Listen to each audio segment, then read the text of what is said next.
আজ যাব বাড়ির পাশে একটা মার্কেটে কিছু কেনাকাটা করার জন্য।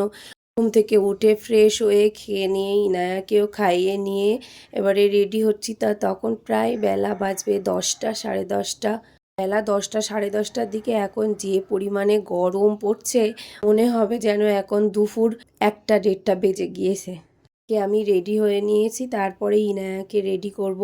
আমার আম্মাও সঙ্গে যাবে, আমি একা যাব না, আমার আম্মাও যাবে আমার সঙ্গে।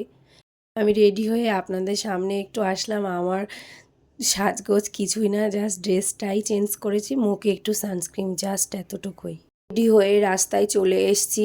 গাড়ির জন্য একটু কিছুক্ষণ দাঁড়িয়েছিলাম, তারপরে একটা টোটো চলে এসছে। আমরা টোটো করে যাচ্ছি।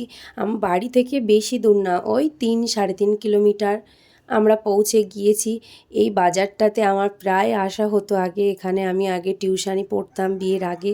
আগে সবসময় আসা হতো, এখন এখানে আসলে মাঝে মধ্যে একটু আসা পড়ে। এখানে আমি একটা ছোট্ট জামার দোকানে এসেছিলাম, ইনায়ার জন্য কিছু জামা নিয়েছি।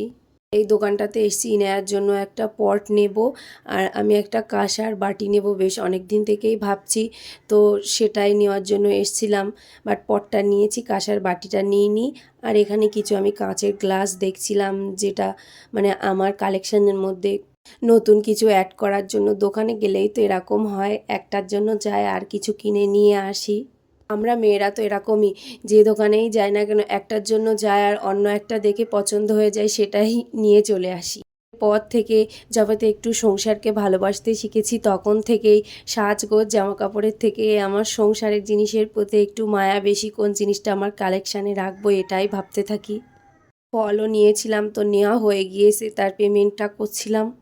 এসেছিলাম একটা জামা কাটিংয়ের দোকানে। আমার আম্মার একটা জামা ছিল, সেটা নিয়ে একটু কিছু সমস্যা ছিল, সেটাই একটু সমাধান করার জন্য এসেছিল।